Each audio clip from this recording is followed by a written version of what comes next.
Hello students. हम आज का लेक्चर नेक्स्ट सम से स्टार्ट करते हैं। First we are reading the questions. Our question is Shri Kanha hardware stores dealing with iron from the following transaction prepare it sales book. देखो अभी तक हम लोगों ने क्या देखा था, हमको परचेस बुक बनानी थी प्लस सेकेंड कॉलमनर बुक बनानी थी। यहाँ पे हमको बोला है आपको सेल्स बुक बनानी है, सिर्फ और सिर्फ sales book, columnar sales book नहीं बनानी है। तो हमने परचेज अकाउंट पहले कैसे बनाया था, परचेज बुक जो सिंपल वाली बनाई थी बिल्कुल वैसा ही सेल्स बुक भी आपको सिंपल वाला ही बनाना है। उसका बॉक्स ऐसे है, आपको ऐसे बनाना है। Sales book of Shri Kanha hardware, यहाँ पे लिखा है आप लोगों ने श्री कान्हा हार्डवेयर। क्लियर?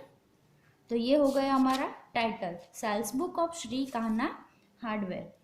फिर डेट, नेम ऑफ कस्टमर, क्योंकि हम सेलिंग कर रहे हैं तो हमारे पास इनका नेम आएगा जो हमारे कस्टमर्स है, यानी वो हमारे पास से परचेज करेंगे। लिखेंगे the name of customer. Purchase book में क्या आएगा, नेम ऑफ सप्लायर।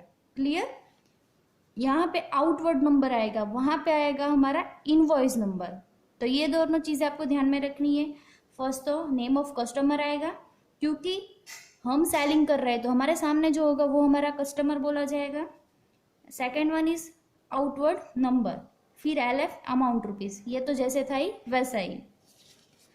चलो अब देखते हैं 2010 जून, चले जाएंगे वहाँ पे लिख देंगे 2010 जून।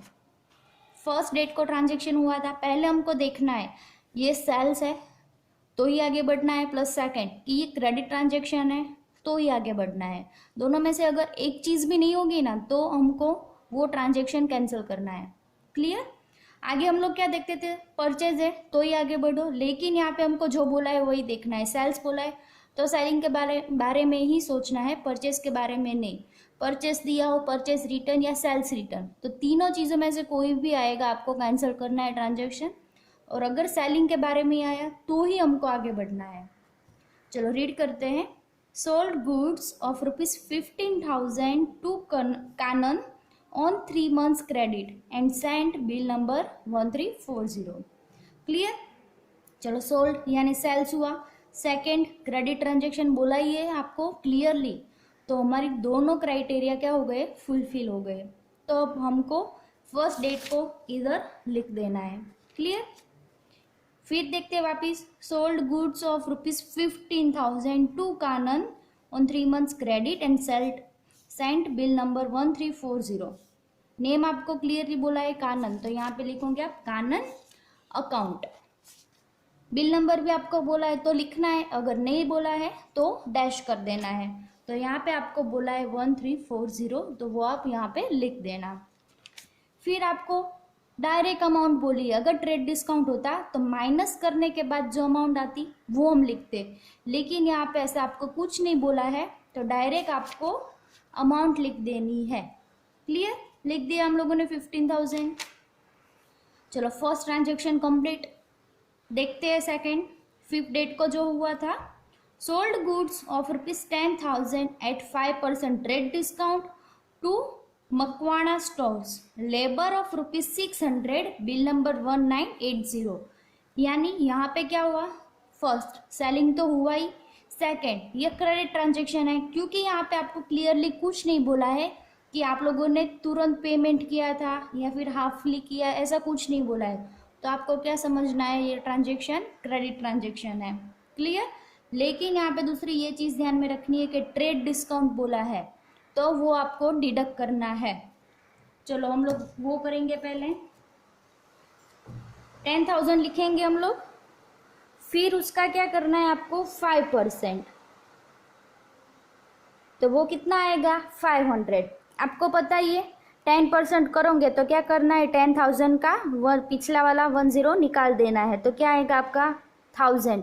तो ये हो गया आपका 10%, लेकिन आपको 5 करना है यानी 10 का हाफ, तो फिर इधर भी ऐसा ही करना है, 1000 का हाफ कर दो तो क्या आएगा आपका आंसर 500। क्लियर? अब उसको हम 10,000 में से माइनस करेंगे तो क्या आंसर आएगा आपका 9,500। तो ये आपका टोटल अमाउंट बोला जाएगा। चलो नेम क्या था, मकवाना स्टोर्स, 5th डेट डाल दी, लिखेंगे इधर Makwana stores account. Bill number देखना है, यहाँ पे बोला है यस 1980, तो वो यहाँ पे हम लोग लिख देंगे 1980। और हमारी कैल्सी में जो अमाउंट आई 9500, वो हम इधर लिख देंगे। क्लियर? चलो इधर भी आपको वही करना है। अगर ट्रांजेक्शन नहीं आता है तो ऐसे नोट करके आपको डेट लिखने के बाद ट्रांजेक्शन को एक्सप्लेन करना है कि क्यों हम वो सेल्स बुक में नहीं लिख रहे। इस चैप्टर में सभी सम्स में ऐसा ही सेम आएगा। चलो नेक्स्ट डेट है 7, सोल्ड गुड्स ऑफ ₹6000।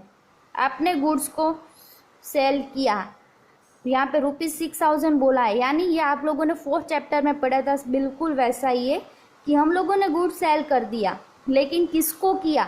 नेम आता तो हमको पता चलता कि ये क्रेडिट ट्रांजैक्शन है, लेकिन यहाँ पे कोई नेम नहीं है, तो इट मीन्स ये कैश ट्रांजैक्शन हुआ। क्लियर? तो उसके लिए हम नोट बनाएंगे और उसमें लिखेंगे 7, cash sales will be recorded in cash book. यानी ये बिल्कुल सेम कैसा हुआ, कैश हुआ, इसलिए इसको हम जाके अलग से बना के लिखेंगे कैश बुक में। क्लियर? ये आपको नेक्स्ट चैप्टर में तो पढ़ना ही है, आपको पता ही है ये। फिर है 12 date, sold goods of ₹10,000 at 20% trade discount to Meena. Meena paid 50% of the amount immediately.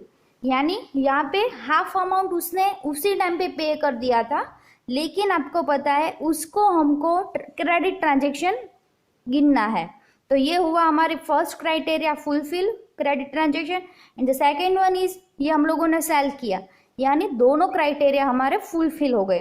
तो ये ट्रांजेक्शन किधर जाएगा आपका, हमारे सेल्स बुक में। लिखा हम लोगों ने 12 डेट मीना अकाउंट। अब आपको करना है ट्रेड डिस्काउंट। क्लियर? चलो करेंगे इधर हम लोग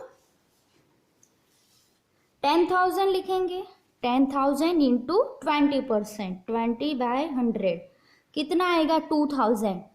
अगर ऐसे नहीं करना है 1 0 कट कर दो, 1000 आया और उसका मल्टीप्लाई 2, क्योंकि ये हमारा 10% है, 20 करना है तो डबल करना पड़ेगा, तो 1000 का डबल कितना होगा 2000। आ गया 2000, उसको हमको 10,000 में से माइनस करना है। कितना है आपका आंसर 8000। तो यहाँ पे आपको क्या लिखना है 8000। क्लियर? अब देखते हैं इधर कोई इनवॉइस नंबर दिया है, नहीं दिया है, तो यहाँ पे जाके हमको क्या कर देना है डैश। क्लियर? चलो फिर देखते हैं next date, sold goods of ₹9,800 to Roshan at 10% cash discount by cash. देखो यहाँ पे कैश बोला है, अगर कैश वर्ड आपको कहीं पे भी देखने को मिले तो वो ट्रांजेक्शन आपको नहीं काउंट करना है, क्योंकि कैश के लिए हमको अलग से बुक बनानी है जिसको हम बोलेंगे कैश बुक। तो ये सारे कैश वाले ट्रांजेक्शन किधर जाएंगे, कैश बुक के अंदर। क्लियर? चलो 18 डेट डाल दी, लिखेंगे cash sales which will be recorded in cash book. Clear? चलो नेक्स्ट ट्रांजेक्शन हुआ था 24 डेट को, sold goods of ₹60,000 at 10% trade discount to Nayan and with a condition that he will be given 5% credit discount if he pays the amount of bill within 30 days। Bill number 2005 send to Nayan. यानी इसमें क्या बोला है कि 60,000 का goods था, आप लोगों ने नयन को सेल किया विथ 10% ट्रेड डिस्काउंट, लेकिन कंडीशन ये रखी थी कि अगर उसने 30 days के अंदर पेमेंट कर दिया तो हम उसको एक्स्ट्रा 5% कैश डिस्काउंट देने वाले हैं। तो ये कंडीशन थी, लेकिन कैश डिस्काउंट को अभी हमको काउंट नहीं करना है, क्योंकि 30 days अभी कंप्लीट नहीं हुए हैं और अभी तक उसने पेमेंट नहीं किया है। यानी ये ट्रांजेक्शन कैसा हो गया, क्रेडिट ट्रांजेक्शन। क्लियर? तो हमको अभी ये करना है 60,000 के 10%, क्योंकि ट्रेड डिस्काउंट तो तुरंत आपको देना ही पड़ेगा जब भी गुड्स आप सेल करोगे तब। तो 60,000 का 10% कितना होगा 6,000। क्लियर? तो 60,000 में से 6,000 माइनस करो, कितना आएगा 54,000। किसको हम लोगों ने सेल किया है? नयन को। तो यहाँ पे जाके लिखेंगे 24 डेट नयन अकाउंट 54,000। बिल नंबर आपको बोला है 2005, अगर नहीं बोला होता तो हम लोग नहीं लिखते हैं, तो यहाँ पे बोला है 2005। क्लियर? यहाँ पे हमारा सम ये कंप्लीट होता है। अब आपको क्या करना है? टोटल करना है। चलो 15,000 प्लस 9,500 प्लस 8,000 प्लस 54,000, कितना आंसर आया? 86,500। लास्ट में आपको एक लाइन स्किप करने बाद लिखना है टोटल। ऊपर और नीचे दोनों साइड पैरेलल लाइन ड्रॉ करनी है और बीच में आएगा आपका टोटल, जो है हमारा 86,500।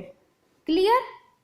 बिल्कुल इजी सम है, जैसा हम लोगों ने परचेस बुक में किया था बिल्कुल सेम वैसा ही सेल्स बुक में करना है। सिर्फ हेडिंग यहाँ पे आपके चेंज होंगे। नेम ऑफ कस्टमर आएगा, आउटवर्ड नंबर आएगा, LF एंड अमाउंट।